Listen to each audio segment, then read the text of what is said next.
Hi friends! Samahan niyo akong i-unbox ang bago kong washing machine. Ang brand nito is TCL Model TWA90-P71. Konting kwento muna tayo. The other day, naglalaba ako at bigla na lang di gumana yung washing machine ko. Nalungkot talaga ako kasi 13 years din yung pinagsamahan namin. Sa 13 years na yon, wala akong naging problema hanggang sa ayun, bigla na lang siyang di umandar. Sa bagay, may kanta nga, ang sabi, some good things never last. Siguro napagod na siya kaya bumigay na. Kapag may nawala, syempre hanap na lang tayo ng kapalit. Dahil biglaan to, wala siya sa budget ko kaya yung pinili ko is mas mura.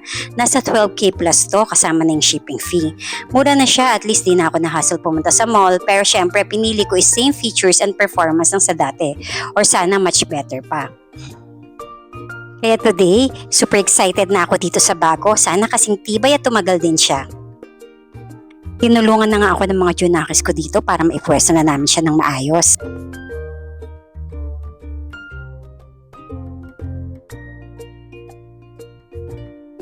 Fully automatic na to at digital. Ito naman yung cord niya. Open na natin.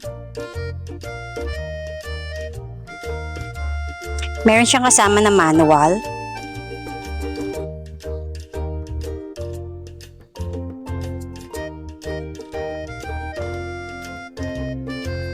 Tanggalin na natin itong mga plastic na to.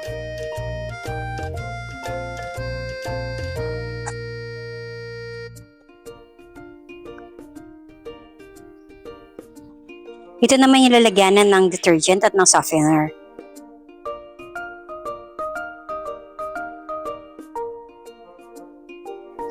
Ito naman yung kasama niyang water inlet hose at pang drain hose.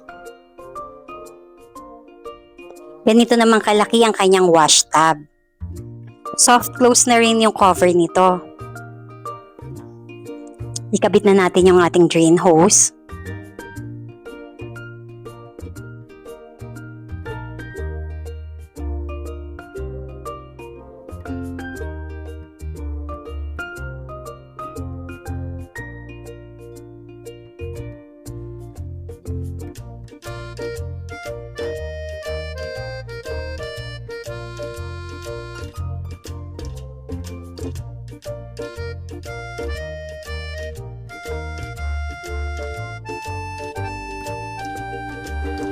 Naman yung bottom cover. Kinabit ko na yung isang screw nito sa ilalim para maproteksyonan yung motor at iwas ang ngat-ngat ng daga.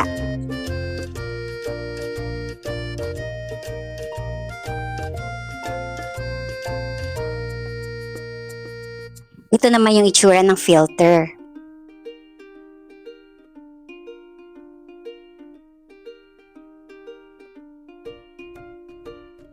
Kinabit ko na din yung water inlet hose para sa supply ng tubig.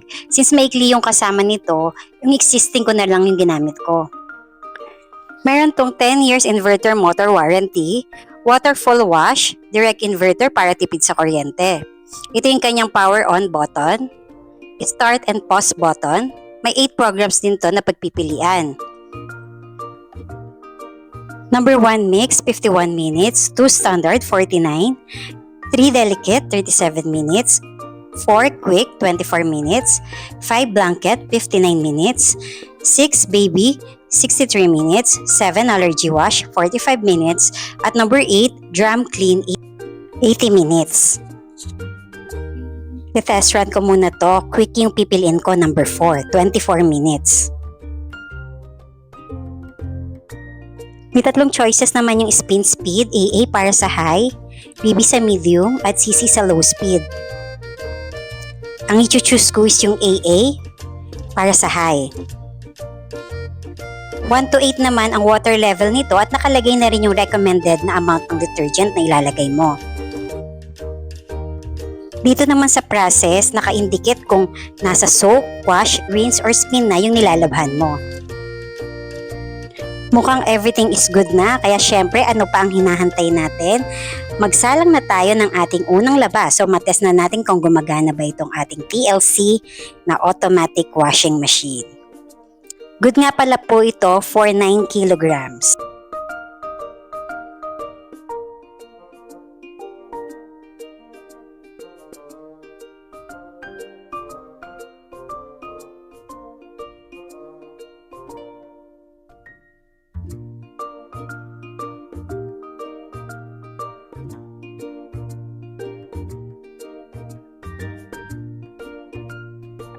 Ang pinili kong speed is high, so ganito yung ikot niya kapag naka-high speed.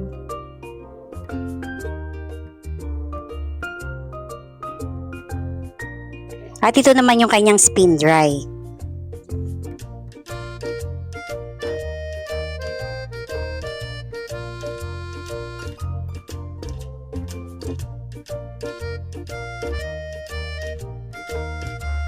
After 24 minutes, ayan, tagumpay naman yung first salang ko. Lumabas siya ng babango. 80% dry na, kaya isasampay ko na lang to. So far, masaya ako sa performance. If gusto mo rin ng ganito, click mo na lang yung link sa yellow basket. Mark and follow for more. Bye!